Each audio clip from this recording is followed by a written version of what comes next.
우리 앞에 뒤에 서로 얼굴 보시면서 주님 이름으로 사랑합니다, 축복합니다, 사랑합니다, 축복합니다. 우리 예언교회는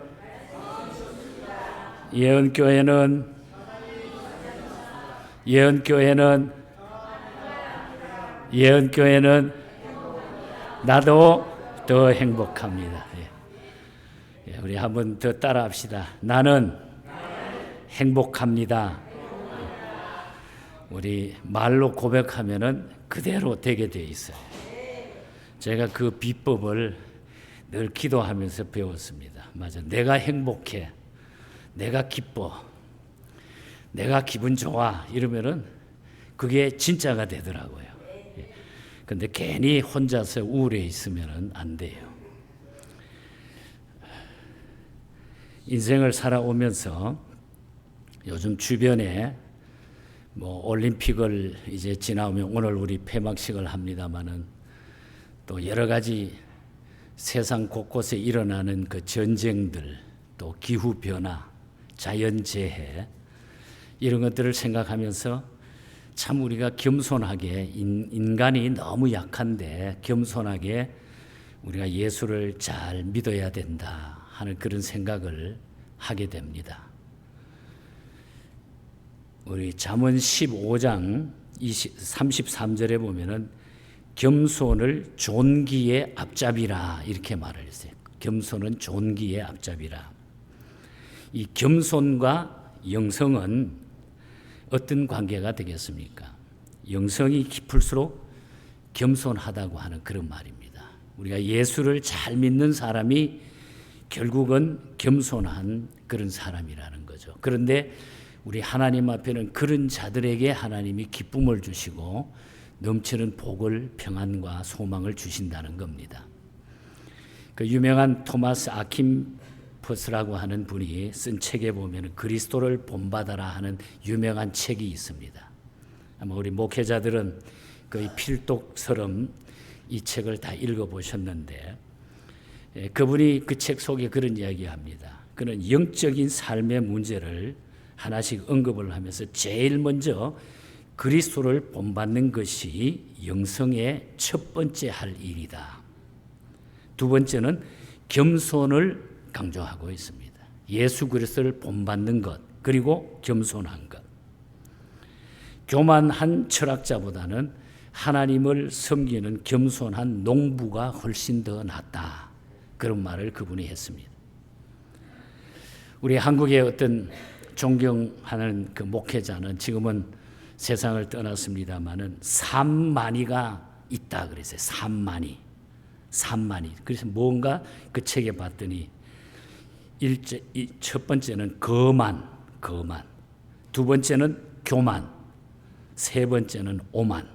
산만이가 있대요. 그래서 우리가 인생을 살면서 이 산만이를 다 벗어던지라는 거예요.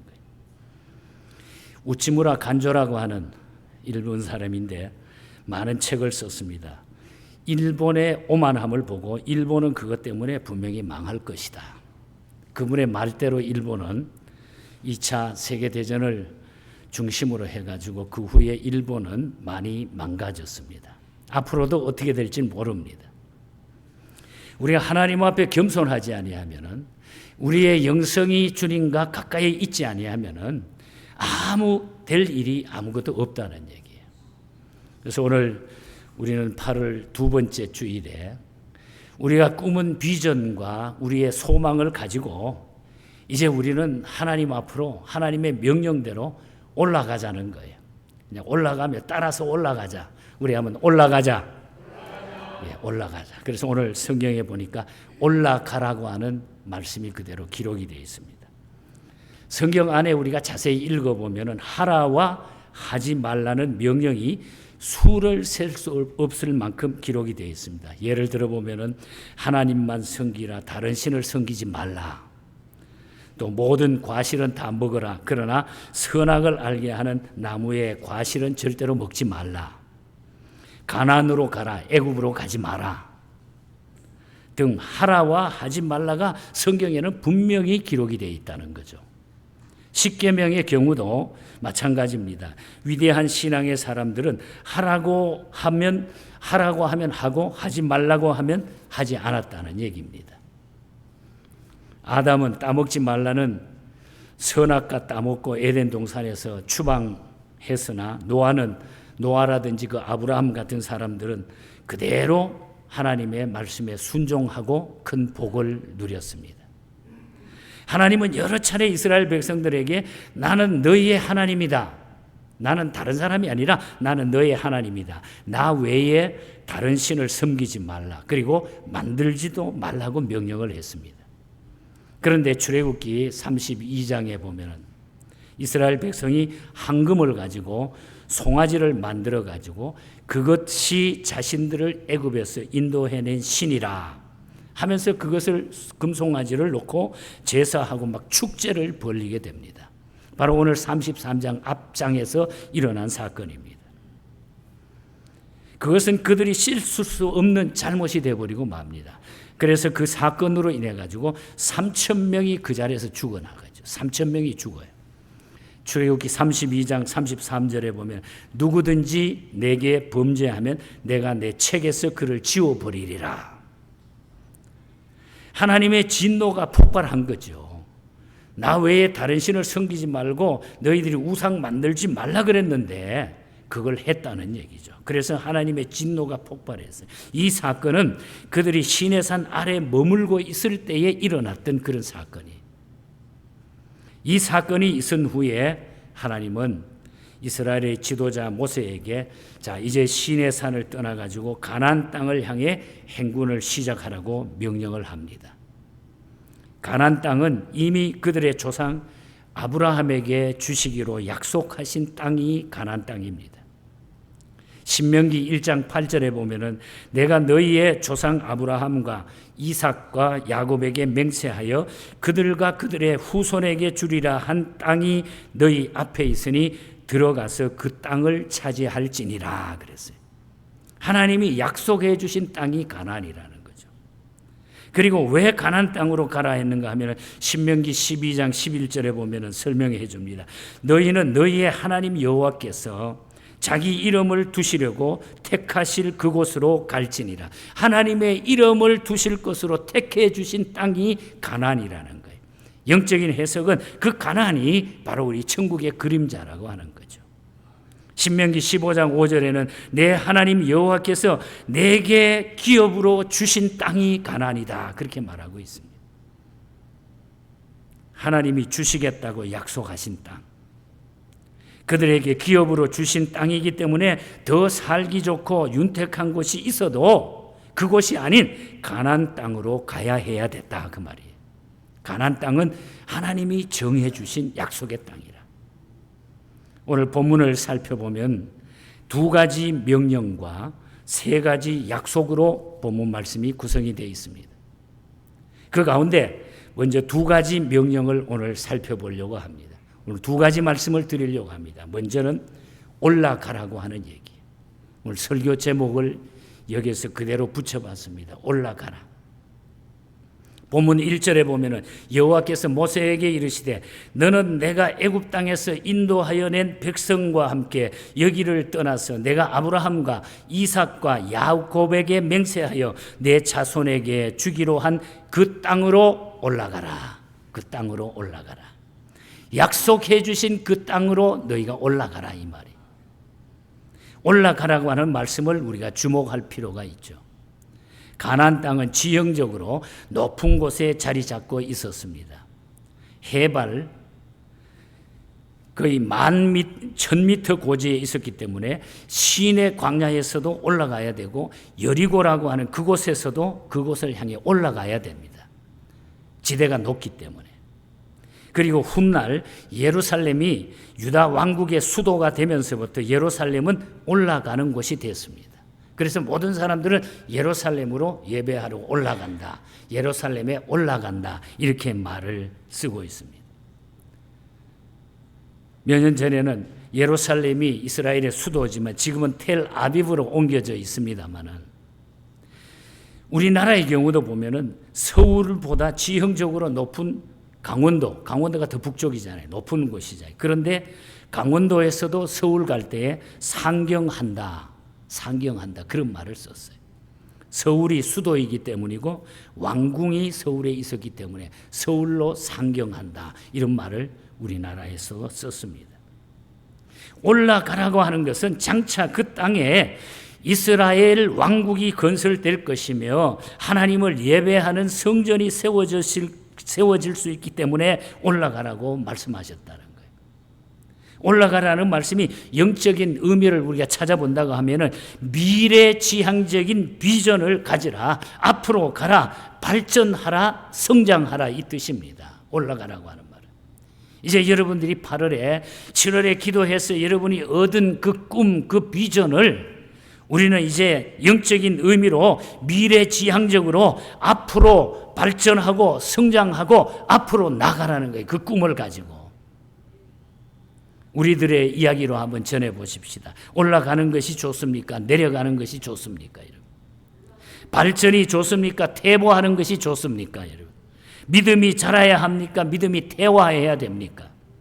회사가 발전해야 됩니까? 줄어들어야 됩니까? 교회가 성장하고 부흥해야 합니까? 정체되고 뒷걸음질 쳐야 합니까? 내려가는 것은 좋은 것이 아닙니다. 이스라엘에 있는 사해라고 하는 바다를 알잖아요.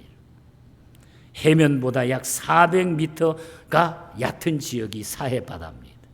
너무 낮은 곳이기 때문에 물이 들어오기만 하면 물이 빠져나가질 못해요. 지대가 얕으니까. 그래서 거기는 생명이 살아 쉬지 못합니다. 사해 바다. 그래서 사해라고 부르는 거예요. 그래서 죽음의 바다라고 사해라고 부르는 겁니다. 사해보다 더 낮은 곳은 음부, 곧 지옥을 성경에서 뜻했어요. 음부, 지옥. 지옥과 음부는 내려가 있습니다. 어디에 갈 길이 없는 거예요. 그곳에 들어가면 갈 길이 없는 거라니. 내려가면은. 우리 교회 이야기로 한번 바꿔보십시다. 오늘 지상에 많은 교회들이 있습니다. 그런데 교회라 할지라도 교회가 제자리 걸음할 수가 있습니까? 구태를 벗어나지 못하고 아집에 사로잡혀 가지고 편견과 여러 가지 일들 때문에 교회가 제자리 걸음치고 있다고 하면은 거기에는 아무 의미가 없다는 얘기예요. 그냥 사람들이 모여 있는 곳. 그래서 교회는 그냥 공동체가 아니에요.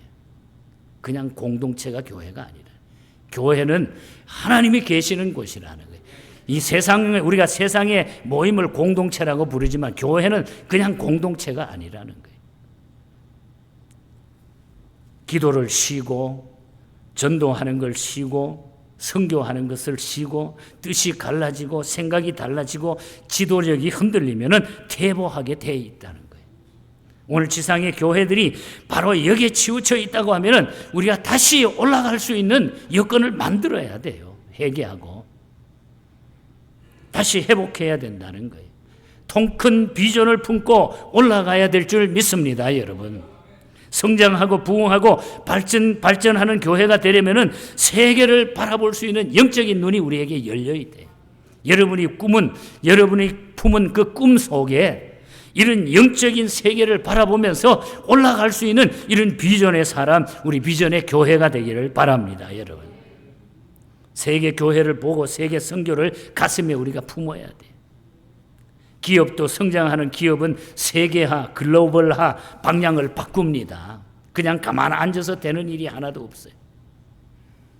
미국의 억만장자 부동산 재벌가에게 물어봤습니다. 성공의 비결이 뭐냐고 기자가 물어봤습니다. 그분의 대답은 나는 어렸을 때부터 큰 꿈을 가지고 있었습니다. 그러나 보통 사람들은 큰 꿈을 품으려 하지 않습니다.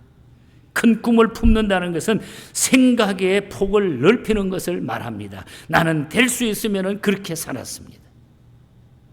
여러분, 꿈을 가지고 폭넓게 살아가시기를 바랍니다. 여러분, 노만 빈센트 빌 박사님은 대부분의 사람들은 지금과 다른 변화를 싫어한다 그랬어요.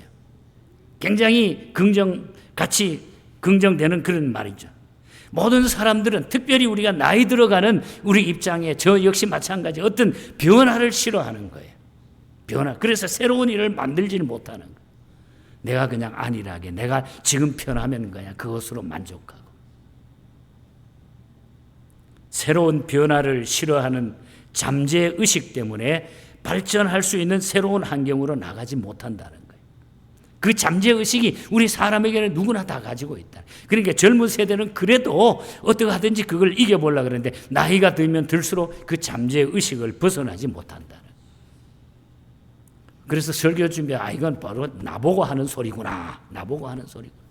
그렇게 생각을 했어요. 그래서 저도 될 수 있으면 나이 들었지만 그래도 이 잠재의식을 버리고 나는 할 수 있다. 나는 할 수 있다.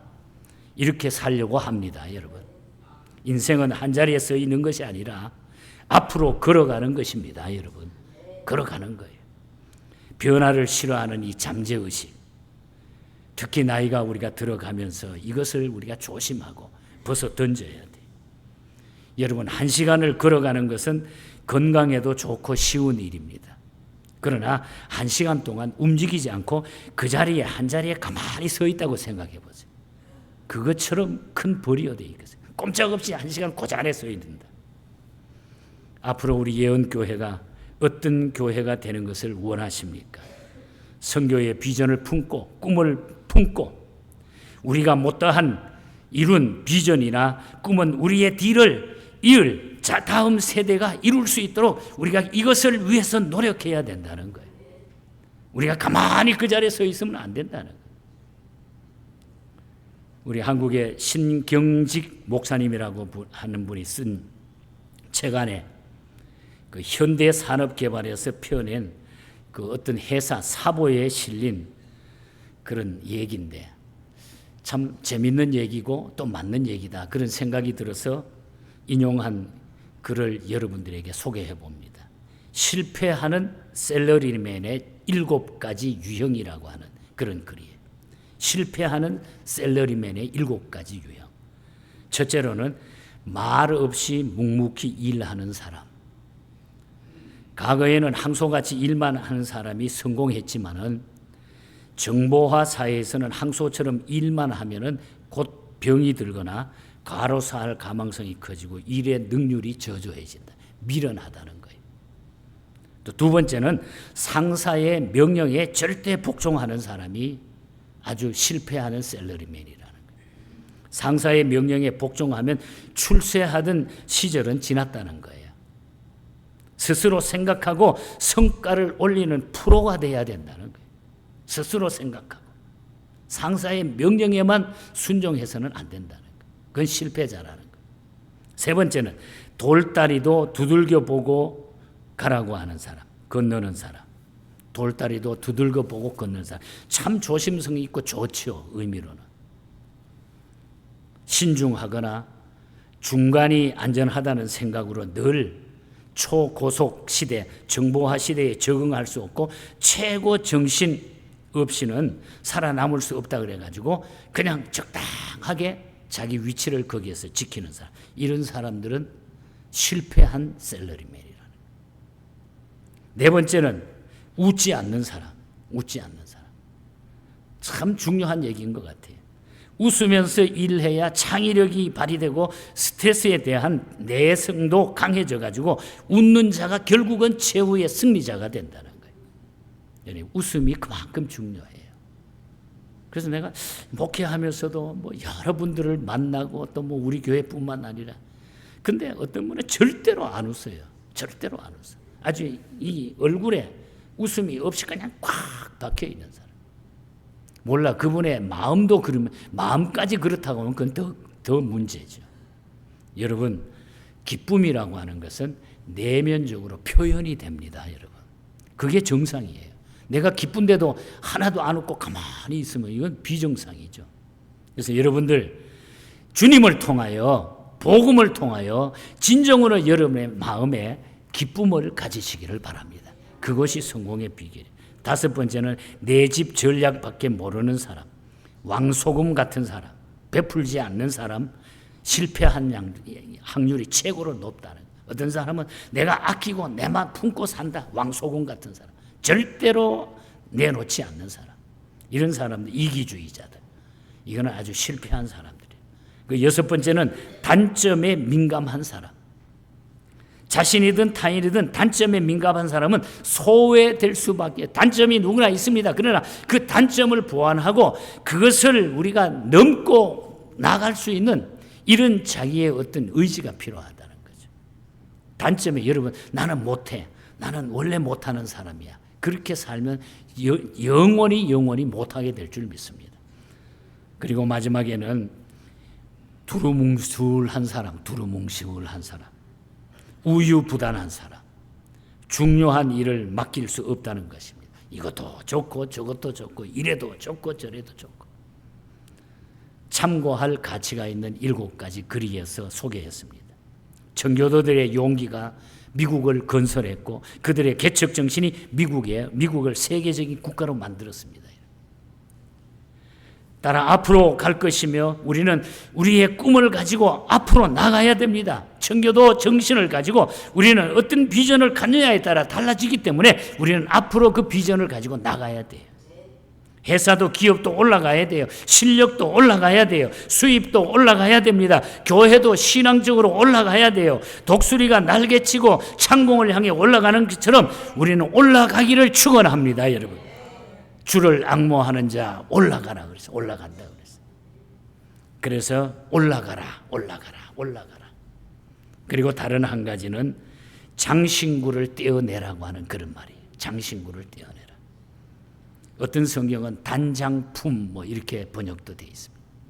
5절에 보면은 여호와께서 모세에게 이르시기를 이스라엘 자손에게 이르라 너희는 목이 곧은 백성인줄 내가 한순간이라도 너희 가운데 이르면 너희를 진멸하리니 너희는 장신구를 떼어내라. 그리하면 내가 너희에게 어떻게 할 것인지를 정하겠노라.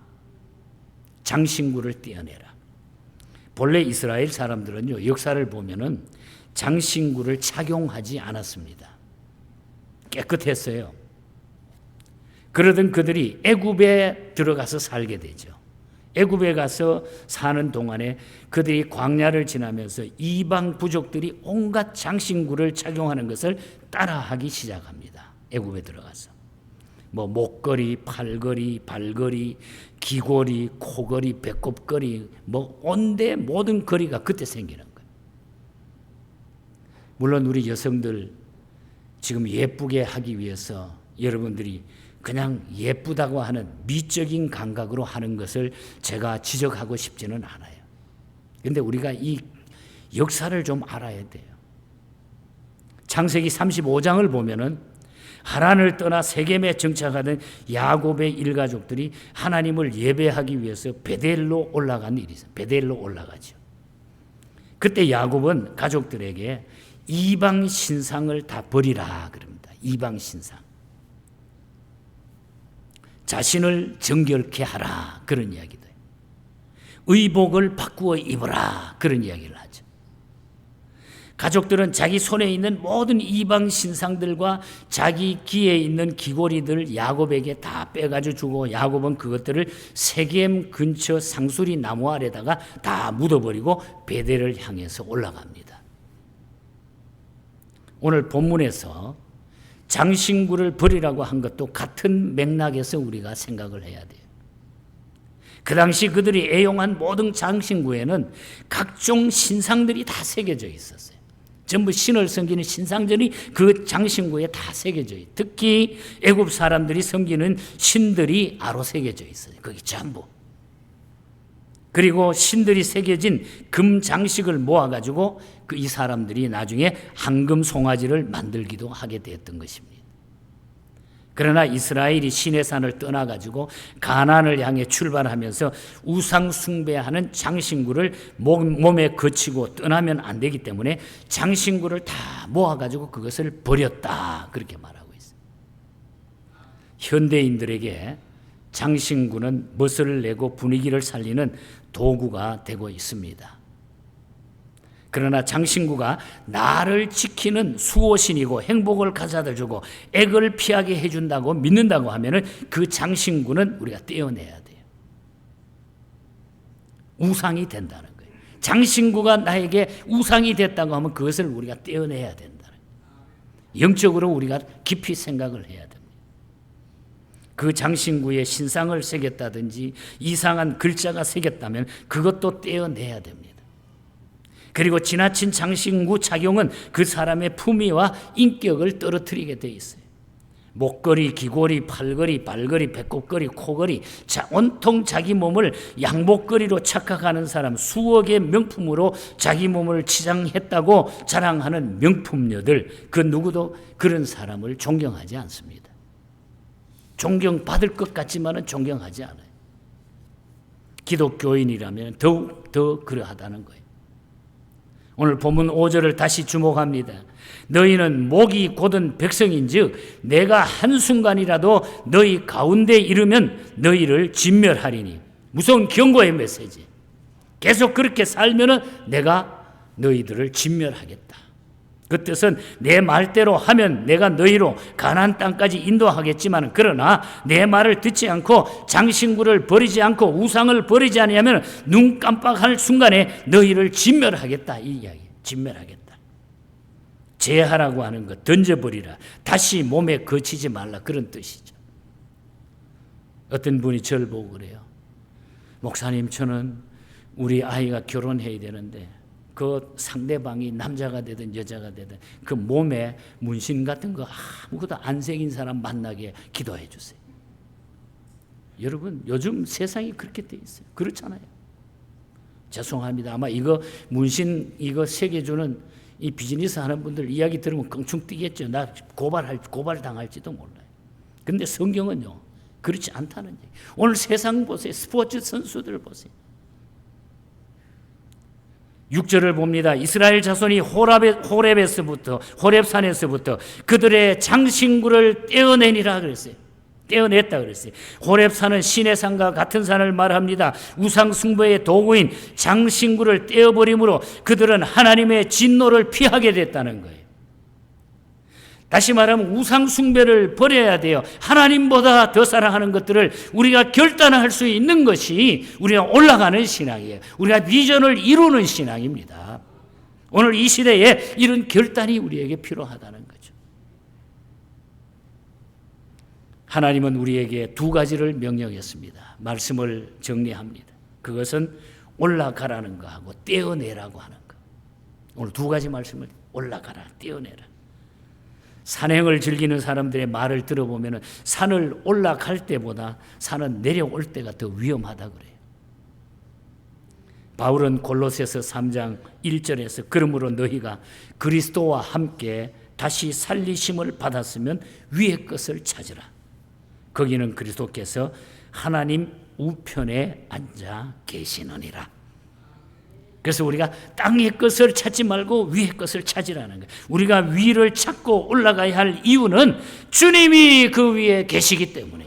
우리가 올라가야 될 이유는 주님이 거기에 계시. 주님이 계시지 않는 곳은 의미가 없는 곳이에요. 예수 믿는 사람. 올라가는데 방해되고 그것을 올라가는데 방해되고 거추장스러운 것들은 가감하게 우리가 떼어버릴 수 있어야 돼. 떼어서 버릴 수 있어야 돼. 신앙생활을 방해하는 것들이 무엇일까요, 여러분?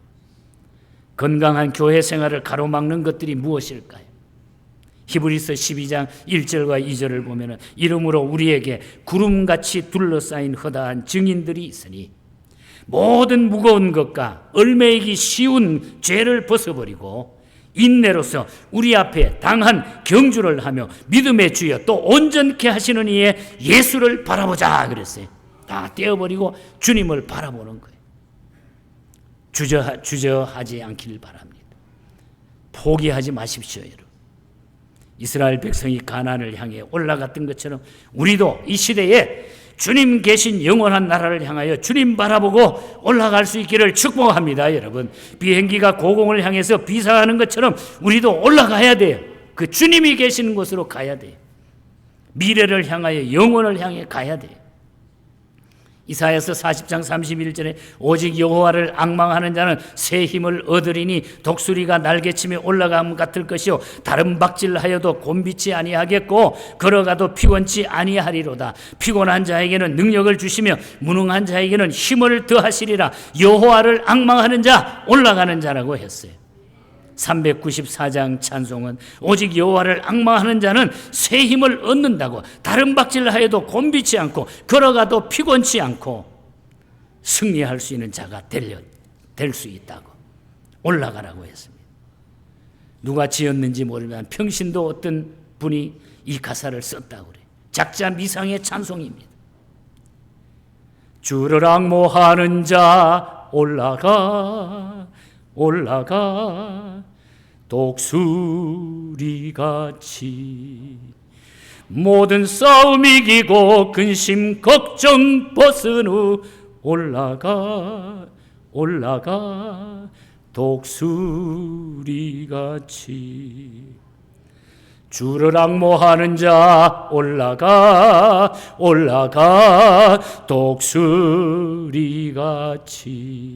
은혜 안에 뛰놀며 주의 영광 보리라 올라가 올라가 올라가 올라가 올라가 독수리같이 올라가시기 바랍니다. 여러분이 품은 그 꿈을 가지고 우리는 올라가는 신앙, 그리고 떼어버리는 신앙, 필요 없는 것, 세상 것, 그냥 우상 숭배하는 것 떼어버리고 올라가는 신앙으로 승리하시고 이 믿음으로 남은 생에 우리 기분 좋게 평안하게, 그래야 기쁨이 넘쳐요. 이 기쁨을 선사하는 주님의 백성으로 살아가는 우리 모두가 되기를 주님 이름으로 간절히 축복합니다. 하나님 아버지,